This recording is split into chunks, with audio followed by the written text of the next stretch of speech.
Hey gang, it's JC and this is the Daily Dose for Monday, August 27th, 2012, a combined venture with Mind Active in beautiful downtown Clayton. Great television archives up top, JC's Eye Candy down below, and over in the corner, the results of our rock and roll poll, and we update the Daily Dose on Mondays and Thursdays here at jcontheline.com, also on Facebook and Twitter. Facebook, by the way, the Showgram with JC Corcoran, and I'm going to tell you in just a minute where you're going to be able to hear me on the air in just a couple of days. All right, let's do the question here. An explosion of shootings has alarmed St. Louis City residents. Crime stats are down in the city except for gun violence. So, is St. Louis a significantly more dangerous city now than it was, for example, 20 years ago? And the number one answer was, you're darn tootin', 45%. Number one answer, yeah, a lot more dangerous. 35% of you said, as is the case in any big city, there are spikes in violent crime, and this is one of them. 12% of you said, not if you're careful about where you go, what you do, and what time you're out. And 8% of you said most of this can be chalked up to the media and how crime stats are reported and compiled right now. So you guys ain't buying it. You think that St. Louis is a much more dangerous city. By the way, I picked up a cold over the weekend. I got a sore throat and a runny nose. It should be illegal to have a cold in the summertime. There used to be a commercial back in the 1960s. I think it was for Alka-Seltzer or something. It's like, the summer cold is a different animal, an ugly animal. It starts to eat away at you. All right, Neil Armstrong died over the weekend. You want to talk about heroes? There's your hero right there. There's a guy. There's a guy. Do you have a friend or a family member who openly states that they believe the moon landing was fake? See, I contend there's one of these in every family.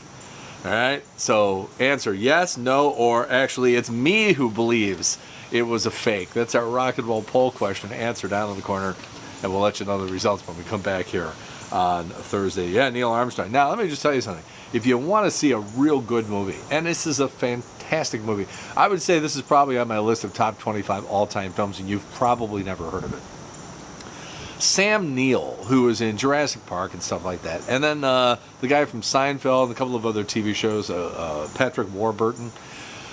This is a true story. This is an Australian film, but don't let that scare you off because it's an American story. There was a little tiny hamlet in 1969 in Australia that had a giant, like one of those satellite dish things that you could like kick a soccer ball around in and stuff like that. And it was dependent upon these people in this little hamlet with this giant satellite dish that they had. It was dependent upon them to operate this thing so that we could get the pictures, the live pictures of the moon landing. And the story about how this town goes sort of crazy, this little hamlet just sort of goes crazy. It is a beautifully made movie. It's one part the science and technology of NASA and satellite technology and the moon landing, and it's also about half just like what goes on in a tiny little town when suddenly they're thrust into the limelight. It's wonderful. The movie is called The Dish. The Dish with Sam Neill. Rent that movie. You'll thank me down the line. St. Louis Rams, not only did they blow over the weekend, especially the secondaries, just there were instances where Tony Romo was throwing to guys and there wasn't even a Rams player anywhere in the camera shot. That's how open the guys were.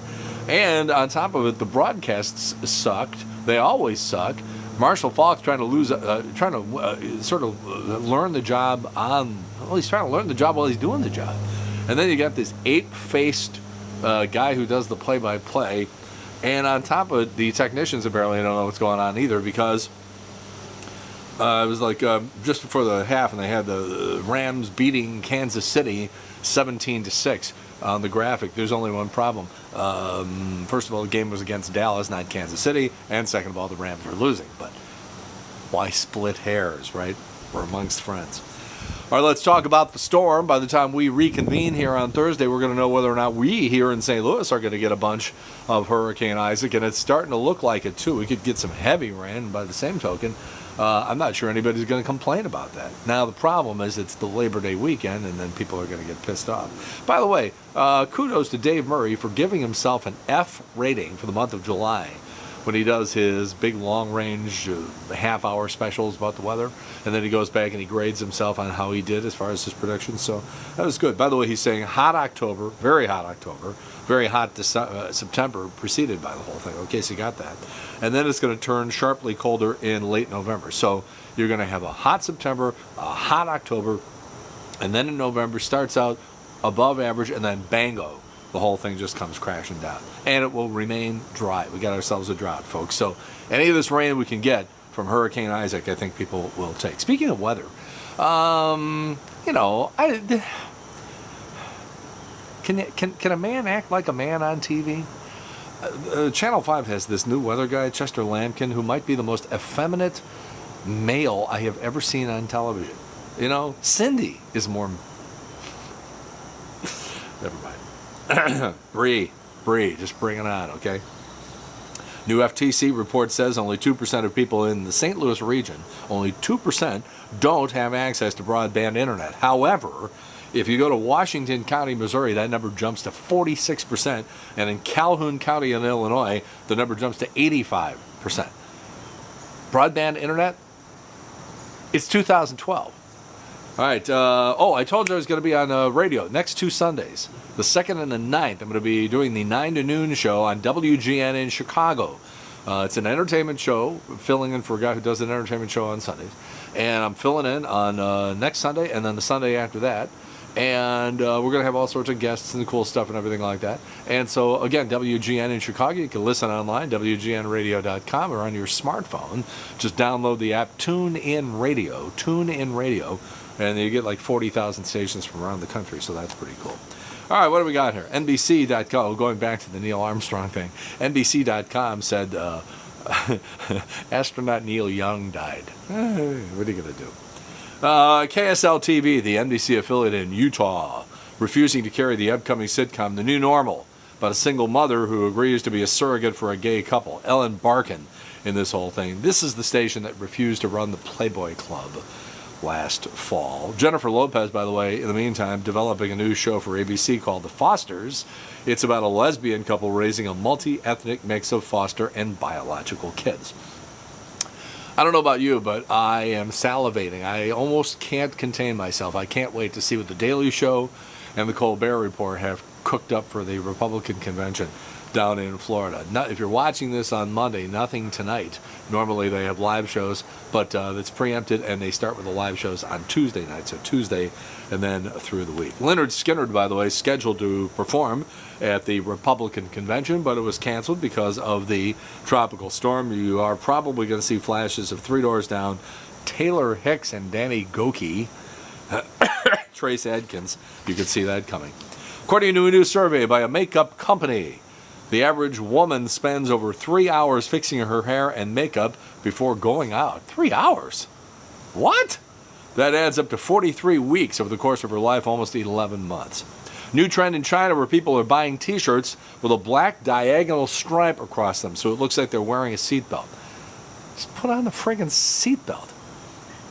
Now that Lance Armstrong has been stripped of his Tour de France titles, well, you'd probably be like Miss America. If something happens to Miss America, they just give it to the runner-up. No, they can't. The next 5 guys in line have all confessed to doping. Great sport, huh, that bicycle riding?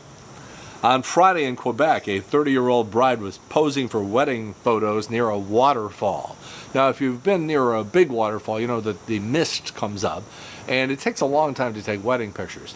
So you can see this coming, can't you? Yeah, the dress got heavier and heavier and heavier, much like the bride generally gets over the course of a few years. Hey, but I want to tell you. So she's standing in the pictures, and the mist keeps coming. The dress keeps getting heavier. She takes a step, slips. The dress had soaked up so much water, she falls 100 feet and drowns, thinning the herd. Snooki had her baby at 6 pounds 5 ounces. He is the 3rd largest object that's ever been in Snooki's vagina. According to a new survey, nearly half of all employees say they lose respect for coworkers who use meaningless business speak. And you know the ones. Running up the flagpole, 19%. It's on my radar, 19%. 110% going forward. Touch base. It's a win-win situation. At the end of the day at 26%. Think outside the box at 30%. And it's a no-brainer. 32% of people say they hear it at least once a day on the job. We're going to be moving from here in about 2 weeks. And when you move into a new place, it takes a little while before it starts to feel like home. Somebody did a survey and said that the things that actually make that new home feel like home, putting out a welcome mat, falling asleep on the couch, having a housewarming party, putting up photos of your friends and family, and most importantly, walking around the house naked. I think those Homeland Security people are doing a great job at the airport and just in general around the country in various positions. Yeah, 318 Homeland Security employees were arrested last year for different charges, including drug smuggling and child porn. University of Colorado analysis of state-by-state factors leading to the Electoral College selection of every U.S. president since 1980 forecasts that the 2012 winner will be Mitt Romney. Their prediction model stresses economic data from 50 states and the district, both state and national unemployment figures. They have been right every time since 1980, and they say the Mittster is going to win. All right, so Neil Armstrong. And again, I've told the story a million times. When the lunar lander actually touched down on the moon, it was the middle of the afternoon Central Time. Didn't actually get out and start walking around until almost 10 o'clock on that same day. But when it actually landed, it was the middle of the afternoon, and I was playing a championship baseball game. In my final year of Babe Ruth League, we were playing in Mount Greenwood, Illinois, a far southern Chicago suburb. There were about 2,000 people at this game. It was a big sectional game. Whoever won was going to move on to travel, and we're thinking to ourselves, wow, 15-year-olds, and we're going to be traveling playing baseball. How cool is that? We ended up losing, by the way. Came out for my fifth inning warm-up, and the public address announcer says, ladies and gentlemen, please, I have a bulletin, I have an announcement, can we have your undivided attention? 2,000 people just stopped talking. The bunting even stopped flapping on the fences. And he said, I've just been told the United States of America has landed a man on the moon. 2,000 people, just uproarious cheering. I'm standing out on the mound. I took a bow, 15-year-old goofy kid. So with the passing of Neil Armstrong, not Neil Young, over the weekend, I have posted for you the speech that Richard Nixon was going to deliver if the moon landing had failed. I've heard about this speech, but I never saw it before. It's 1.5 pages. It is JC's eye candy. H.R. Haldeman's name is at the top of this thing, and this was the speech that Nixon was going to give if the moon landing had failed. It's JC's eye candy right below what you're looking at right now. All right, again, do you have a friend or a family member who openly states they believe the moon landing was fake? A, yes. B, no. C, actually, it's me who believes it was fake. Got a little Capricorn 1 thing going on. Please answer down in the corner. We'll have results for you on Thursday. And as we said, we update on Mondays and Thursdays right here, but I'm on Facebook all the time at the Showgram with J.C. Corcoran. And don't forget, going to be on WGN in Chicago this Sunday and the following Sunday, the 2nd and the 9th from 9 to noon. And check it out if you feel like hearing me on the radio again. So there you go. We'll talk to you again on Thursday. In the meantime, that's it. The Daily Dose for Monday, August 27, 2012, a combined venture with Mind Active in beautiful downtown Clayton.